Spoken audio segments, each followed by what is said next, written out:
So step outside right now. I mean, depending on where you are listening to this, summer is, well, it's just no longer a season. Yeah, it really isn't. Right. According to the research we are decoding today, summer has officially become a siege because, and today is Friday, June 5th, 2026. By the way, we are basically looking at a sustained assault on human physiology, Yeah. our infrastructure, our food systems. And the craziest part is the data actually suggests our traditional methods of coping are like making the problem worse. Right, and the terminology used in the research really reflects that severity. I mean, we are moving past the whole concept of just, a few uncomfortably hot days into a regime of, well, chronic environmental stress. The data we're analyzing today points to this fundamental shift in the habitability of just large swaths of the planet. It's intense. And we have a pretty comprehensive stack of sources to guide us through this. Impacts from city to state, nation to world. So, okay, let's unpack this. Let's do it. Our mission for this deep dive is to, look past the surface level temperature readings. We really need to understand the invisible underlying physical mechanisms of how extreme heat is impacting our bodies. Right. And examine the arguments the sources make about urban design and labor, and then critically evaluate the solutions they propose. Absolutely. And, to understand those mechanisms, we really have to start with the baseline probability shift. Right. Because the data in these sources indicates that human-induced climate change has made dangerous heat waves up to 200 times more likely than they were in the pre-industrial era. 200 times. That is just a massive number. It is. And the authors of the Project Plain Talk document point to a very specific concentration of origin for this shift. They note that emissions from just 180 major carbon producers account for nearly half of the observed increase in heat wave intensity since 1850. Okay, wait. I actually want to push back on that framing for a second. Sure. Because attributing half the intensity increase to just 180 companies, I mean, that feels like a really convenient way for the report to let everyday consumer consumption entirely off the hook. That's a fair point. Right. Right. So does the methodology actually isolate their specific extraction and production, or is it like rolling all the downstream consumer use of those fuels into the producer's column? It is the latter, and that is a really crucial distinction to make. The source uses a methodology called carbon major accounting. Okay. And what that does is it attributes the emissions of the combusted final product back to the entity that originally extracted the fossil fuel. Got it. So the report's authors use this to argue for targeted regulatory pressure at the very top of the supply chain, rather than focusing solely on individual carbon footprints. Which makes sense from a policy standpoint, I guess. Yeah, right. But regardless of how one views that specific attribution model, the physical outcome measured in the atmosphere remains exactly the same, which is a massive acceleration in trapped heat. Which brings us perfectly to how that trapped heat interacts with our actual biology. Because, and this blew my mind, the most striking takeaway from the data isn't what happens at high noon when the sun is just beating down. No, not at all. The real danger highlighted in the research is actually what happens at midnight. Yeah, nighttime temperatures are arguably the most overlooked metric in public health right now. Really? Oh, for sure. Because the human cardiovascular system actively requires a nocturnal dip in ambient temperature to recover from daytime heat stress. Like it needs to reset. Exactly. When the sun sets, your core temperature is literally supposed to drop. But the ambient baseline is rising. Like in India, for example, the report tracks average nighttime temperatures rising by 0.21 degrees Celsius every single decade. Yeah. And by early 2026, some regions were seeing nighttime lows hovering near 30 degrees Celsius. Just at night. And the sources point out that 31 degrees Celsius is this critical physiological threshold. But what is actually happening inside the body at that temperature? Like, why does the system just fail? It comes down to basic hemodynamics. So to shed heat, your body vasodilates. Okay, meaning. It widens the blood vessels near your skin so the blood can release heat into the cooler air. But if the air isn't actually cooler, that heat transfer just completely stops. Oh, man. Right. So your heart is forced to pump much harder and faster to try and push more blood to the surface, which inevitably drops your overall blood pressure. Because it's working so hard. Exactly. And to compensate for that drop, blood is diverted away from your internal organs. Your kidneys, for instance, experience what's called reduced perfusion. Meaning they aren't getting enough blood. They receive less blood and, critically, less oxygen. So if the nighttime temperature stays elevated, the heart and kidneys are basically kept in this continuous state of high demand stress. So your recovery window just completely vanishes. You wake up exhausted, And the data from the sources shows this baseline shift is happening everywhere, right? It's not just a problem near the equator. No, absolutely not. I mean, Norway recently recorded its warmest spring since 1901. It was sitting 2.1 degrees Celsius above normal. And Svalbard, which is way up in the Arctic Ocean, they experienced April temperatures like 5 to 6 degrees Celsius above their historical average. Yeah, the warming is entirely verifiable across all latitudes, but the ambient temperature is really only half the equation when we look at human survivability. Right, because we also have to factor in humidity. Now, wait. So the heat itself is bad, obviously, but isn't there that old saying about, it's a dry heat? Like people say that all the time to brush it off. Right, they do. And what's fascinating here is how the report addresses that. They introduce humidity as the silent multiplier. A silent multiplier. Exactly. They claim that a 36 degrees Celsius day with 80% humidity is actually physiologically more lethal than a bone-dry 42-degree day. Okay, I understand that moisture in the air slows down sweat evaporation, but what is the exact physical mechanism that makes 36 degrees a biological trap under those specific conditions? What's fascinating here is the actual physics of vapor pressure. It's not just that the air is wet. It is about the gradient between the water on your skin and the water in the atmosphere. Okay, tracking so far. So the air can only hold so much water vapor at a given temperature before it reaches its dew point, right? At 80% humidity, the vapor pressure of the atmosphere is so high that it aggressively resists accepting any more moisture. So it's basically full. Yeah, the physical gradient just flattens out. So your sweat doesn't just evaporate slowly. The evaporation process essentially halts entirely. So your body is basically dumping water onto your skin, you're burning energy, you're losing critical fluids, but you're getting zero thermodynamic payoff. Precisely. The heat generated by your own metabolism has literally nowhere to go, so your internal temperature begins to rise autonomously. That is terrifying. It is. This is what meteorologists measure with a wet bulb thermometer, and that is literally just a thermometer wrapped in a water-soaked cloth. Right, I've heard of that. It physically simulates how much cooling can actually be achieved through evaporation. And if the wet bulb temperature matches your core body temperature, thermal regulation is mathematically impossible. Game over. Yeah. And the projections in the source material suggest that by 2050, parts of South Asia and the Gulf could experience regular wet bulb conditions where even a completely healthy adult, just resting in the shade, cannot survive past 6 hours. Wow. Okay, so if our biological breaking point is dictated by this total inability to shed heat, we have to look at the materials physically surrounding us, don't we? We do. Because the built environments detailed in the Mission Green blog, they are actively preventing that heat transfer. The urban centers aren't just enduring the heat, they are like magnifying it. Yeah, the phenomenon is known as the urban heat island effect. And it basically comes down to the thermal mass and the albedo or reflectivity of our building materials. Concrete and asphalt. Exactly. Dark roofs, asphalt, heavy concrete.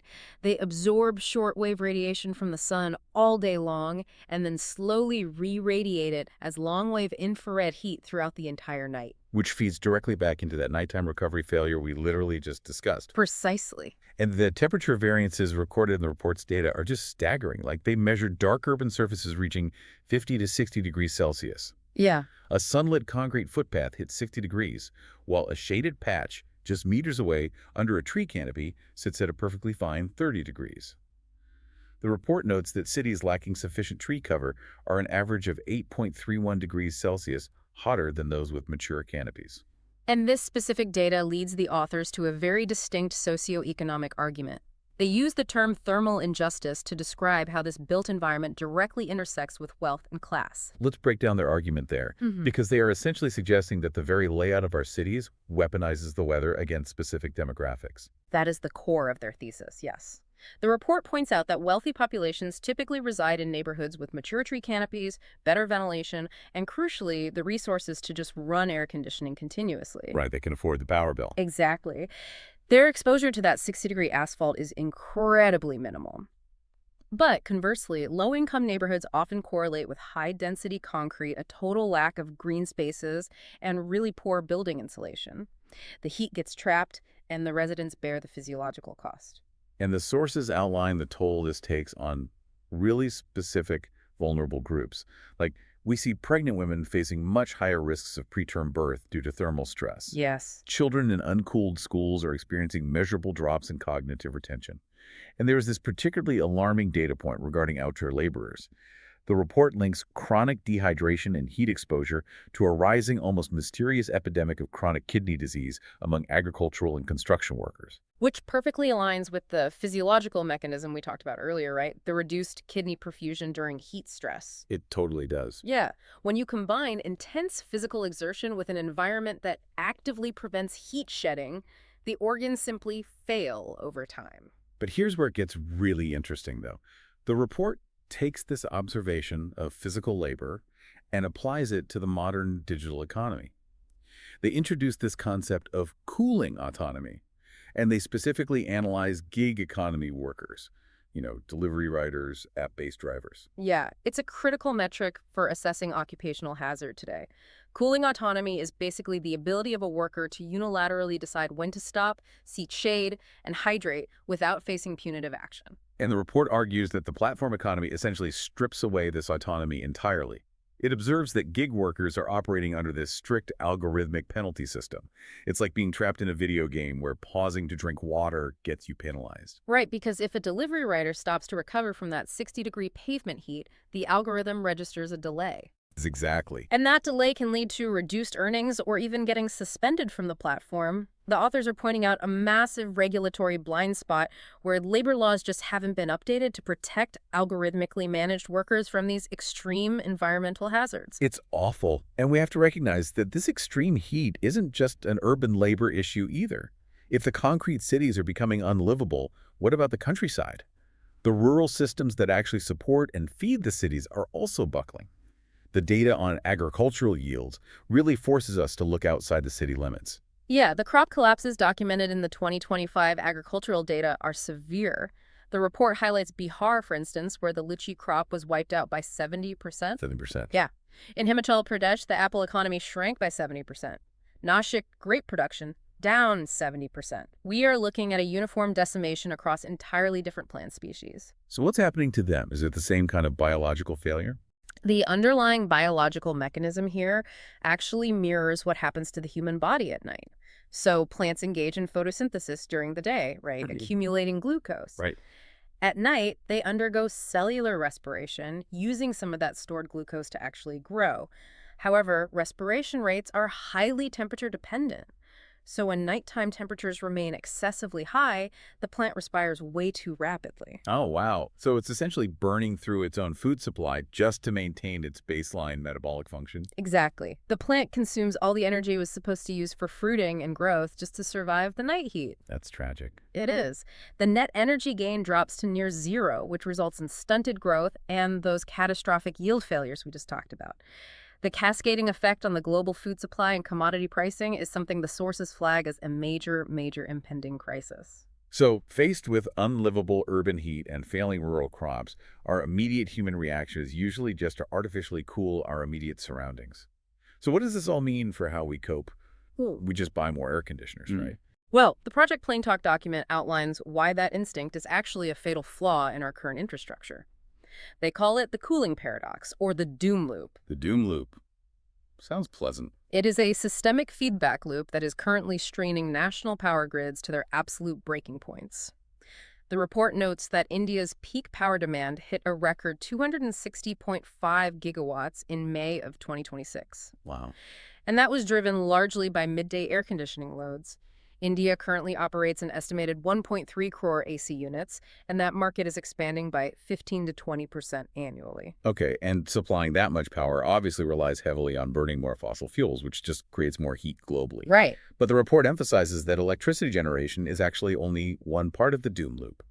The mechanics of the AC units themselves are heavily scrutinized. Yes, the focus there is on hydrofluorocarbons, or HFCs. These are the chemical refrigerants circulating inside the AC units.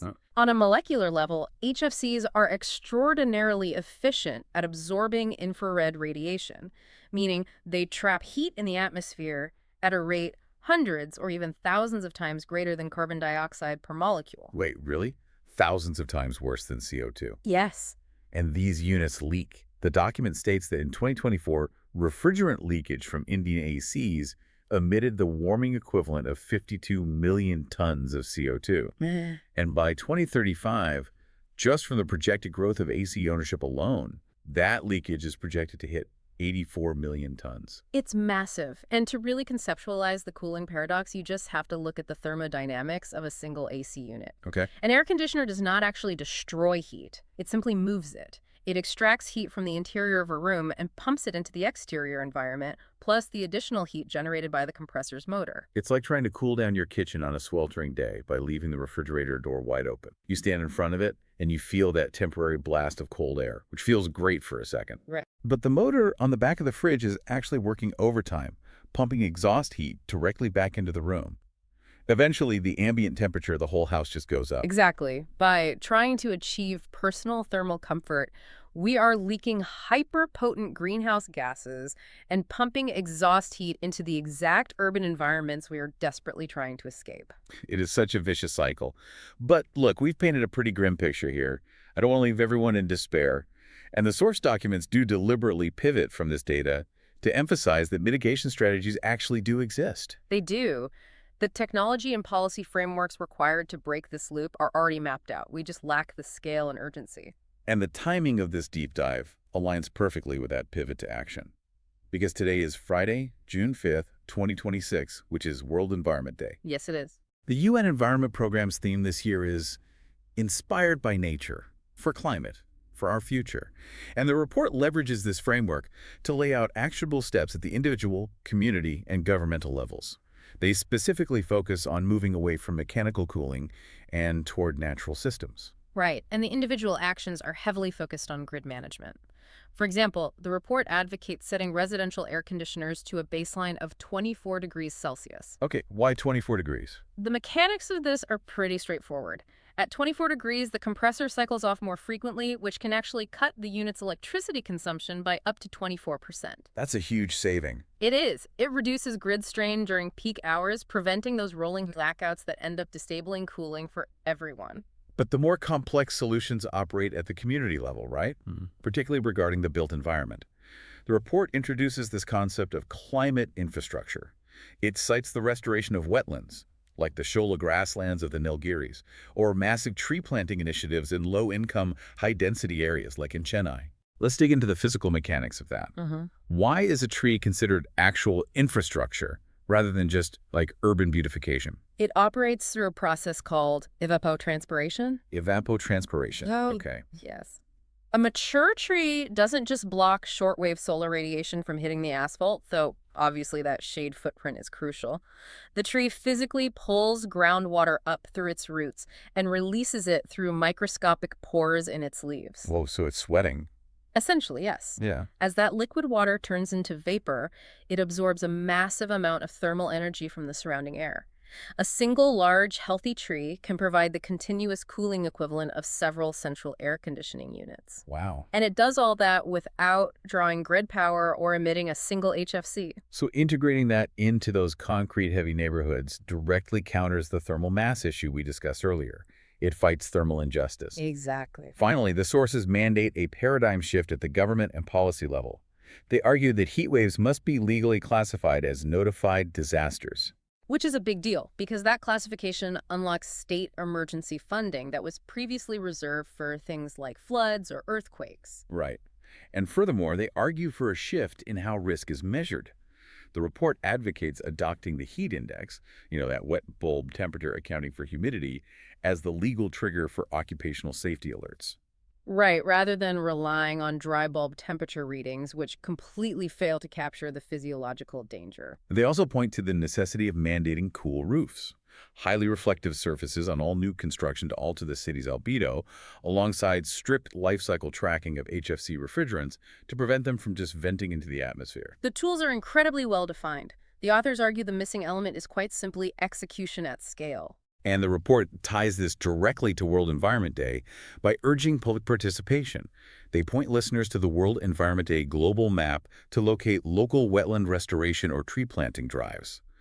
There is also a push for digital advocacy through campaigns like the Climate Dance Challenge on the UNEP platform to really maintain visibility on the issue. Which is great, but while digital campaigns raise awareness, the underlying data demands genuine structural implementation. Absolutely. So let's pull all these threads together. The data we've analyzed today paints a really clear picture. The nature of heat waves has fundamentally changed. We are dealing with humid, nighttime temperature baselines that physically shut down the human body's ability to recover, leading to systemic organ stress. The authors of the reports argue that our urban layouts are actively compounding this issue through thermal mass, exposing profound demographic inequalities. We've examined how elevated nighttime temperatures are forcing crops to metabolize their own growth energy, threatening food security, and we've seen how our reliance on mechanical air conditioning is locking us into this paradoxical doom loop of grid strain and refrigerant emissions. If we connect this to the bigger picture, there is a concept raised in the source material that just completely reframes the scale of this issue. The document quotes a geospatial research program from the Takshashila Institution, Okay. and they argue that we must stop viewing extreme heat merely as an environmental concern or just a public health crisis. They state that it must be recognized as a slow onset national security threat. Wow. That reframing is profound. Calling it a national security threat shifts it from the realm of public health management directly into the realm of state survival. It does. And building on that idea, I think it forces us to consider the geopolitical shockwaves that the sources don't even fully explore. Like, think about the concept of climate migration. Right. If the projections regarding wart bulb temperatures hold true, and vast sections of South Asia and the Gulf literally become biologically unsurvivable without continuous artificial cooling, the people living there will have to move. We aren't just talking about local urban heat traps anymore. We are looking at the potential for tens of millions of people being forced across international borders simply to find air that won't kill them. Yeah. How global infrastructure and national borders will handle that level of displacement is an entirely new dimension to this crisis. The physical data absolutely points to a geographic reshuffling of habitability. It is a very sobering reality that requires immediate, large-scale infrastructural adaptation, and it leaves you with a lingering question. What's that? Well, as you look around your own neighborhood today, you have to ask yourself, are you looking at a community built for survival, or are you looking at a heat trap built for profit? That is the question, isn't it? It's a lot to process. But understanding the mechanics of what is happening is the first real step in demanding the right solutions. We want to thank you so much for joining us on this deep dive into the research. As you go about your day, take a look at the environment around you. Stay cool, evaluate the infrastructure you rely on, stay curious, and keep asking the big questions.